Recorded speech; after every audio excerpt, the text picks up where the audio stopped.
오늘 시편 39편은 다윗이 쓴 시입니다. 그가 나이가 좀 먹어서 이 시를 썼을 것이라고 추정됩니다. 그리고 맨 마지막 절을 보게 되어지면 지금 이 다윗은 병상에 있는 듯 싶습니다. 몸이 아프다는 말이죠. 13절에 보면 주는 나를 용서하사 내가 떠나 없어지기 전에, 내가 이 땅을 떠나 없어지기 전에 나의 건강을 회복시키소서. 요즘 건강으로 힘들어하는 분들이 왜 이렇게 많습니까? 저도 마음이 아프고 무겁기도 합니다. 지금 다윗이 병을 앓고 있는 것을 좋아하는 사람들이 주변에 있는 것입니다. 여러분, 우리가 몸이 아프고 환경이 어려워지면 사람들이 되게 위로하고 격려하잖아요. 그런데 지금 다윗이 병들어 죽어가고 힘이 드는데 좋아하는 사람들이 있는 거예요. 왜 그러죠? 다윗에게 서운한 감정이 있는 사람들이 있을 거 아니에요. 지금 다윗은 성군이에요. 좋은 왕이었습니다. 그런데도 정치에 반대에 있는 편들의 사람들은 다윗 빨리 죽었으면 좋겠다, 그런 마음 안 가졌겠어요? 또 다윗은 엄청난 재물, 전쟁을 많이 치렀잖아요. 주변 국가들을 다 통일을 시켰으니까 거기에 내 아버지가 우리 왕이었는데 다윗이 우리 아버지 죽이고 재산 다 뺏어가고 여자들 다 뺏어갔으니까 그 사람들은 힘이 없으니까 입국 다물고 사는 거지. 저 다윗 죽었으면 좋겠다, 그런 마음 갖지 않았겠어요? 또 내가 많은 재물을 움켜잡고 있으니까 상대적으로 파트너, 그 경쟁자 입장에서는 저 다윗 병들었던 말을 듣고 좋았던 거죠.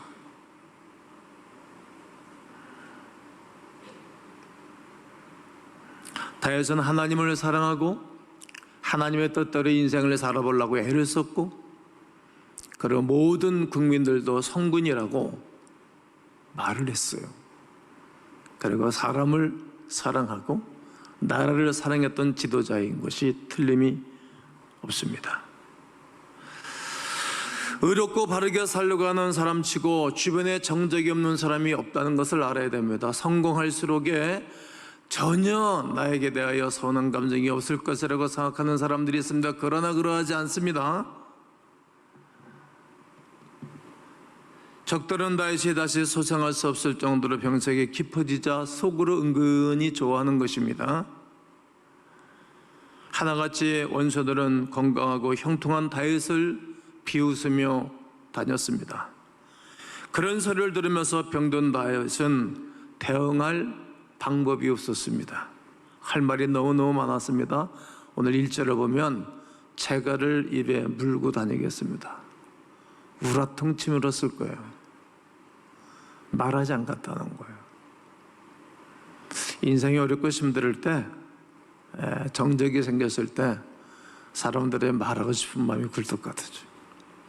대개 여성들이 집에서 아이들 기르다가 힘들고 부모 모시고 살다가 힘들고 자기 인생 살다가 힘들면 남편이 들어오면 그냥 얘기하고 싶어서 기다리다가 말문을 꺼내면 아유 다음에 하자고, 아유 그만하라고 막 이러면 막 병색이 깊어지고 그러죠. 이런 상황에서 잘못하면 하나님 원망하기 쉽겠죠? 하나님 나를 사랑하시지 않은 것 같아요. 하나님 왜 나만 갖고 그래요? 하나님 나에 대해서 기분 나쁜 거 있으세요? 제가 옛날에 그런 기도한 적이 있으니까 이런 설교할 수 있는 거죠. 이렇게 말할 수 있고, 또 사람들에서 저주하고 싶은 마음이 들까요? 저주하고 싶은 마음이 없겠어요? 아직까지 몸은 병이 들고 힘이 들지만 왕권이 있는데 쳐내고 싶은 마음도 있을 거 아니겠어요? 하지만 다윗은 입을 꾹 다물었습니다. 마음속으로 내가 이러다가 죽는 것은 아닐까 두려움도 다가왔습니다. 하지만 다윗은 에너지를 낭비하지 않습니다. 병상에서 어렵고 힘든 가운데서 저 인간 죽었으면 좋겠다 이렇게 주변에서 말하는 소리가 이렇게 저렇게 들려온다 할지라도 그는 입을 다뭅니다. 그리고 병상에서 자기 자신을 돌아보고 있습니다. 그리고 깨닫습니다. 자신이 오늘까지 살면서 쌓아놓은 부는 무엇인가? 아무것도 아니구나를 한 거예요. 오직 하나님만이 소망이요, 하나님만이 내 인생에 의지하실 분이라는 것을 깨닫습니다. 그의 마음을 완전히 바꾸는 경험을 하는 것입니다. 사람이 병이 들면 세상보다 바라본 눈이 달라집니다. 인생에 실제로 들여다볼 수 있는, 인생의 실제 들여다볼 수 있는 눈이 열리기 시작합니다. 또한 사람이 나이가 들면 세상을 보는 안목도 달라지지요. 왜냐하면 젊었을 때 눈에 들어오지 않던 것들이 나이가 들면 눈에 들어오는 것들이 있습니다. 더 깊은 것, 숨겨진 것 뒤에 내면을 바라볼 수 있는 눈이 열리고, 저 사람의 행동 뒤에 왜 그런 것이 보이고, 말하는 것 그 뒤에 무슨 말을 하는 것이 들린다는 말입니다. 그러므로 세상을 생각하는 마음도 달라지는 것입니다. 이런 의미에서 우리의 삶에 적용할 수 있는 두 가지의 메시지가 있습니다. 그 하나가 짧은 인생의 소망을 두지 말고 하나님께 소망을 두어야 하는 것입니다. 오늘 4절과 5절에 보면 여호와여 나의 종말과 연한이 언제까지인지 알게 하사, 종말, 인생의 죽음과 내가 앞으로 얼마큼 남았습니까? 내가 나의 연약함을 알게 하소서. 주께서 나를 한 뼘 길이만큼 되게 하시매 나의 인생이 주 앞에는 없는 것 같사오니 사람은 그가 든든히 서 있는 때에도 진실로 모두가 허사뿐이니이다. 오늘 이 본절을 설명은 필요할 것도 실은 없지 않습니까? 이미 벌써 우리가 알만한 내용을 읊조리는 것입니다. 다윗이 한 5, 60년을 살았다고 생각해 본다면 지금 앞으로 남은 인생이 몇 년이나 남았을까 그러고 손가락을 세웠을 거예요. 저는 항상 이런 생각을 하죠. 저희 아버지는 75세를 살고 향수를 하셨고 저희 어머니는 84세를 사셨습니다. 비교적 옛날 어른치고 장수한 편이죠. 그럼 나는 우리 아버지만큼은 산다 그러면 앞으로 10년을 남았고, 그리고 우리 어머니만큼은 산다면 앞으로 19년이 남았습니다. 나는 우리 어머니 아버지 세대 한참 지나서 태어났으니까 거기서 10년을 더 산다 그러면 아버지만큼은 산다면 앞으로 20년을 남았다는 거예요. 저는 가끔 생각하고 머리로 계산을 해봅니다. 오늘 본문에 다윗이 그렇게 계산해보고 있는 것입니다. 그런데 너무나 짧은 시간에 불과하다는 사실을 지금 다윗이 직시하고 그가 고백하고 전환을 하고 있는 것입니다. 다윗의 병생에서 이 사실을 직감합니다. 내 인생이 아무것도 아니구나. 왕이면 뭐하나? 권력이 있으면 뭐하지? 전쟁을 많이 치러서 전리품을 많이 거둬들여 재산도 많이 있지만 재물을 가지고 있으면 뭐하나? 시간이 얼마 안 남았다고 생각하니 아무것도 아니구나를 깨달은 거예요.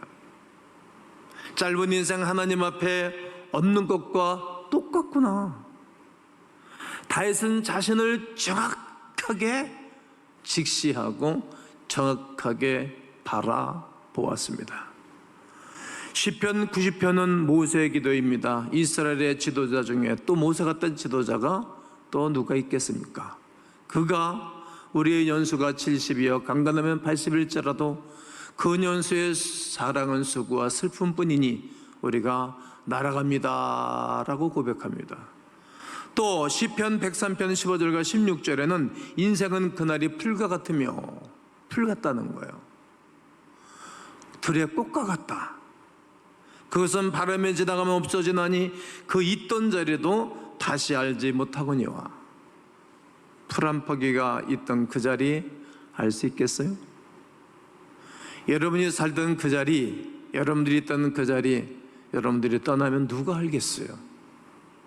저는 알 수 있을 것 같겠죠. 제가 내 다음 때에 있는 목사들은 내 후임 목사는 나를 잘 기억하고 잘 하겠죠. 저와 함께 교회를 향해서 울고 기도하고 수고하고 했었던 식구들은 알 거예요. 그러나 3대만 지나가면 나는 있던 자리를 흔적도 없이 지나갈 거예요. 그게 인생인 것을 다시 깨달은 것입니다. 그렇습니다. 우리 인생이 긴 것처럼 느껴져도 굉장히 오늘 본문에 있는 것처럼 한 뼘처럼 인생은 짧습니다. 그래서 어떤 사람은 내가 울고 있던 어린 시절에는 시간이 마치 기어가는 것처럼 어려웠다.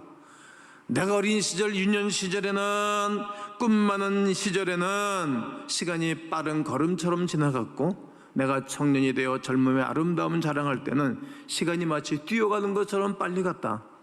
내가 장년이 되어 신과 자신감을 가지고 열심히 될 때 시간은 마치 구름처럼 지나가더라. 이제 머리에 신머리가 앉고 노인이 되자 시간이 이미 나에게서 지나가 버린 것처럼 느껴진다. 60이 넘자 1년이 새롭고, 70이 넘자 한 달이 새롭고, 80이 넘자 하루하루가 새롭구나 라고 고백을 하였습니다. 더욱이 오늘 본문 5절을 봅시다. 주께서 나의 날을 한 뼘 길이만큼 되게 하시며 내 일생이 주 앞에는 없는 것 같사오니 사람은 그가 든든히 서 있는 때에도 진실로 모두가 허사뿐이니이다. 누구에게서나 든든하게 서는 것 같지만 늙어지고 실패 자리에 가기도 하고 잘못되지 않은 것 같은 전성기가 있습니다. 지금 내가 최고로 좋은 그러한 상황이라고 뿌듯한 마음을 가질 때도 있습니다. 청춘은 자랑하는 때요, 건강을 좌시하고 자랑할 때도 있습니다. 또는 성공하여 명성을 떨칠 때도 인생에 한두 번은 반드시 있지요. 그러나 이런 때가 한 번쯤 있지만 많은 사람은 무엇이든 이때에 무언가를 해보고 싶어 합니다. 제가 중국의 자금성을 가보고, 인도에를 가보고, 미국을 가보고, 영국을 가보고, 프랑스를 가봤더니 사람들이 자기 세대에 자기를 과시하고 권력과 명예를 통하여서 자기 이름을 남기고 싶어 했어요. 이집트에 가서 피라미드를 가보니 왕릉 아닙니까? 사람묘. 어느 왕 시절에 큰 묘를 만들어 놓은가. 그게 인생이에요. 남겨놓으면 또 뭐 하겠어요? 사람들이 자기를 기억해 주기를 바라고 자신의 업적을 인정받기를 마음으로 사람들은 뭔가를 해놓습니다. 그러나 언젠가는 인기도 명성도 그의 모든 공력도 다 잊어먹는다는 겁니다. 역사가 기억해 줄 때도 있지만 전혀 묻혀버리는 것입니다. 요셉을 알지 못하는 바로가 정권을 잡았을 때 요셉의 공로를 알지 못하는 바로가 이스라엘 백성들을 학대하고 괴롭히는 것과 똑같은 것입니다. 이런 날이 반드시 올 것입니다. 그러므로 우리가 젊다고 자랑하지 마십시오. 내가 재물이 있다고 든든해할 필요도 실은 없을 것입니다. 건강하다고 교만할 필요도 없습니다. 건강하여 천년 만년 살 것처럼 우리가 생각도 싸그리 지워버려야 합니다. 성공했다고 큰 소리도 치지도 마십시오. 이사야서 2장 22절에 너희는 인생을 의지하지 말라. 그의 호흡은 코에 있나니 셈할 계산할 가치가 어디 있느냐. 인생은 코에 숨이 멎으면 끝나는 것입니다. 계산할 조차도 없는 존재입니다. 인간의 영원성은 누구도 부인할 수가 없습니다. 어떤 방법으로도 인생의 문제는 해결할 수가 없습니다. 여러분, 우리가 다른 일을, 다른 생각을 해서 이런 공포감과 두려움과 인생의 잘못된 가치를 갖고 살아가는 것을 지울 수가 없습니다. 전환이 될 수가 없다는 말입니다. 아무리 우리가 기분 전환하고 몸부림을 쳐도 우리의 실존적인 진공 상태는 바꿀 수가 없습니다. 이것이 우리의 현실이고 우리의 영적인 현 주소입니다. 그러므로 우리는 다윗처럼 눈을 돌리셔야 합니다. 눈을 돌리셔야 합니다. 세상을 향하던 눈을 들어 하나님께로 돌리셔야 합니다. 창조자에게로 모든 피조물은 돌리셔야 되는 것입니다. 세상을 보되 내 입장에서 세상을 바라보지 아니하고 하나님 편에서 하나님 입장에서 세상을 바라보면 가치의 전환이 일어납니다. 하나님의 안경 렌즈로 세상을 바라보면 세상에 빠져들지 않습니다. 세상이 보이고 내가 어떻게 인생을 살아야 될 것이 정리가 한 번에 됩니다. 인생의 초점을 내 인생에 맞추지 아니하고 우리 하나님께 맞추어 세상을 바라보는 지혜와 눈이 이 시대에 꼭 필요합니다. 그러면 세상에 딱 다 보입니다. 정치인들의 행각도 다 들어오고 전 세계 지도자들 눈이 다 들어옵니다. 그러지 아니하면 우리도 똑같이 미궁에 빠져서 헤매는 인생을 살아가는 것입니다. 그러기에 우리가 해야 할 일이 있습니다. 주여, 나의 소망이 우리 하나님께만 있습니다 라고 고백하셔야 됩니다. 나의 소망이 주께 있다고 말이죠. 우리의 사고, 우리의 마음을 전환시켜야 됩니다.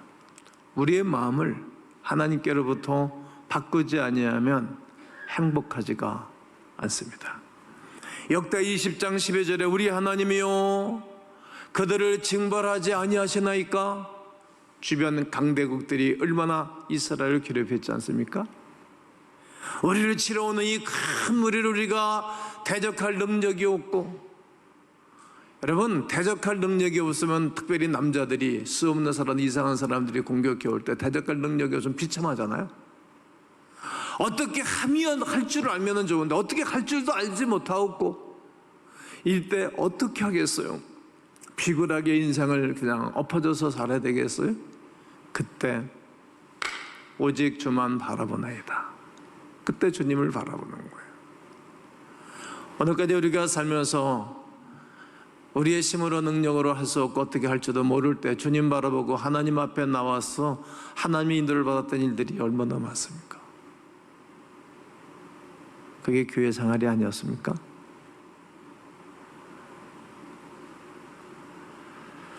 헛된 세상에 마음을 집중하지 말고 영원하신 하나님 앞에 우리의 마음을 드려야 될 것입니다. 이럴 때 우리의 허무, 이 땅에서의 범민을 극복할 수가 있습니다.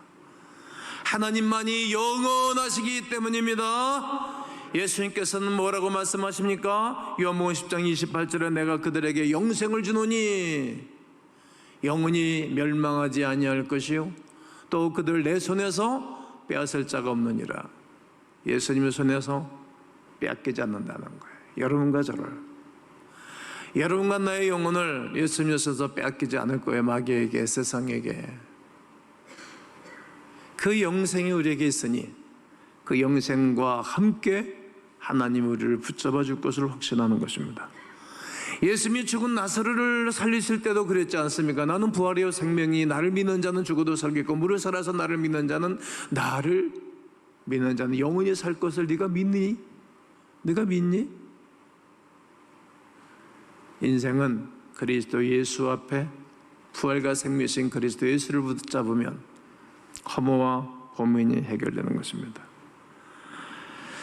우리가 영원히 존재하신 하나님께 소망을 두면 우리의 덧없는 인생은 반드시 거듭나게 됩니다. 하나님께 소망을 두고 살아가는 사람들은 세상을 바라보지 않고 우리 주님 바라보고 세상을 바라봅니다. 반드시 순서가 바뀝니다. 그럴 때 오늘 우리가 하루하루가 의미 있음을 발견하게 될 것입니다. 삶을 살아야 할 이유와 목적과 가치를 반드시 발견하게 되는 것입니다. 우리 모두 인생의 소망을 두지 말고 우리 하나님께 소망을 두고 살아가는 하나님의 사람들 되시기를 주님의 이름으로 축복합니다. 재물에 소망을 두지 말고 하나님께 소망을 두어야 합니다. 오늘 6절에 진실로 각 사람은 그림자같이 다니고 헛된 일로 설원하며 재물을 쌓으나 누가 거들는지 알지 못함이니이다. 헛된 일로 설원하여, 헛된 일로 설원하여. 우리가 세상에 살면서 열심히 돈을 버는 것은 하나님의 축복임이 틀림이 없습니다. 많이 보십시오. 돈 버는 것이 잘못된 것이 아닙니다. 돈을 모으는 것이 잘못된 것도 아닙니다. 돈을 모으는 것도 잘못된 것은 아니지요. 하나님께서 축복하는 사람은 그런 은혜를 받습니다. 재물을 우리가 인간답게 사람답게 살 수 있도록 하는 것, 재물로 통하여 사람답게 살 수 있도록 하는 것입니다. 재물을 무시할 수 없습니다. 중요합니다. 또 하나 하나님의 영광을 위하여 돈이 필요할 때가 많이 있습니다. 성경에는 재물에 대한 성경 구절이 제가 쭉 검색을 해봤더니 2300구절입니다. 엄청납니다. 그리고 예수님이 비유 설교를 38개를 했는데 16개가 재물에 대한 비유입니다. 그러니까 예수님도 우리가 재물을 가지고 이 세상에 살고 있기 때문에 이 세상에 있는 것을 가지고 비유로 깨닫게 하고 말씀하신 것입니다. 그만큼 돈, 재물은 살면서 떼어낼 수 없는 아주 중요한 위치를 차지하고 있습니다. 그러므로 많은 사람들이 돈 벌기를 원하잖아요. 많이 모으기를 원합니다. 그러나 돈을 모으는 것은 좋으나 거기에 치명적인 약함과 약점이 있다는 것을 알아야 합니다. 돈은 모으면 모을수록 계속 돈과 재물의 마음에 뺏기는 거예요. 돈과 재물의 풍덩 빠져드는 거예요. 옛날 어른들이 그러잖아요. 99섬 농사지기 하는 사람이 한 섬 농사지기 하는 것을 빼앗는다고. 요즘 대한민국의 대기업이 그런 짓 해버리는 것 아닙니까? 시장 싹 다 쓸어가잖아요. 거기에 빠져버리는 거예요. 또 한 가지 약점은 일단 내 손에 들어오면 내 것이라고 자물쇠를 콱 잠가버리는 거예요. 내 것이 아닌데 내 것이라고 잠가버립니다. 영원히 내 손에서 떠나지 않을 것이라는 착각을 불러일으키는 것이 물질에 대한 허구입니다. 유명한 소설가 오 헨리가 쓴 그 단편 소설에 보면 돈이 우리를 만족시킬 수 있는 것은 우리 인생의 12대 1밖에 안 된다. 그러니까 12개를 보면 하나밖에 안 된다는 얘기예요. 어떤 사람이 가난하게 살다가 갑자기 많은 위대한 유산을 물려받게 되었습니다. 한꺼번에 돈이 들어오자 쓰고 싶은 욕망이 생겨가지고 한 달 동안에 그 돈을 다 써버렸다는 얘기예요. 그리고 허무함과 허탈함이 몰려와서 자살했다는 거예요. 그 내용의 소설이 오 헨리가 쓴 단편 소설입니다. 시간이 있으면 한번 읽어보면 좋을 것 같습니다. 1년 12달 중에 모은 돈을 한 달 동안 실컷 쓰고 나니 그 남은 12달이 별로 의미가 없다는 거예요. 우리가 너무 없고 가난했을 때 뭘 얻고 싶고 갖고 싶고 소장하고 싶다가 다 가지고 나면 뭘 또 갖고 싶지? 갖고 싶은 것이 없다는 사람들을 가끔 만나요. 돈에 대한 개념이 정리가 안 된 것입니다. 물론 돈이 있을 때 좋은 점도 있지만 인생 전체를 놓고 볼 때 지극히 한 부분에 지나지 않습니다. 돈이 우리를 만족시킬 수 있는 것은 한 부분에 불과합니다. 그러면 우리가 돈에 마음을 빼앗기서는 아니 됩니다. 물질의 재물에 우리 마음이 거기에 퐁당 빠져들어가면 정말로 귀하고 소중한 최고의 가치인 영혼의 큰 질병이 생기는 것입니다. 돈은 보는 눈이 완전히 달라져야 됩니다. 우리는 다윗처럼 고백할 수 있습니다. 하나님, 이제 재물에 제 마음을 빼앗기지를 원치 않습니다. 재물에 소망을 두기를 원치 않습니다. 주여, 나의 소망은 주께 있나이다 라고 고백해야 됩니다. 그러면 마태복음 6장에 나오는 말씀을 이해가 될 것입니다. 너희를 위하여 보물을 땅에 쌓아두지 말아라. 거기는 이 땅에는 종과 동력이 해야 한다. 도적이 구멍을 두고 도둑질을 한다는 것입니다. 오직 너희를 위하여 보물을 하늘에 쌓아두라. 거기는 점이나 동력이 해하지 못하며 도둑이 구멍을 뚫지도 못하고 도둑질도 못하느니라. 네 보물이 있는 그곳에는 네 마음도 있다. 나의 보물이 하늘에 있기에 우리의 보물을 하늘에 쌓아두는 일을 늘 채 1순위, 0순위로 살아가는 것이 하나님 앞에 소망을 두고 살아가는 사람들의 삶입니다. 오늘 말씀의 요점은 두 가지입니다. 우리 인생은 짧고 아무것도 아니다는 사실, 거기에 마음을 두지 말고 하나님께 소망을 두고 살라는 말씀입니다. 그러면 우리 인생은 의미를 갖게 됩니다. 목표를 갖게 됩니다. 세상의 재물 내 손에 있지만 내 것이 아닙니다. 거기에 마음을 두지 말고 하나님께 소망을 두고 살라고 말합니다. 그러면 이 재물이 영원한 하나님 나라에서 영원한 하나님의 나라 일을 하는 일에 쓰임을 받는다는 위대한 사실입니다. 이런 축복을 우리가 다시 한번 마음에 새기면서 또 한 주간 승리하는 하나님의 사람들 되시기를 예수 그리스도의 이름으로 축원합니다.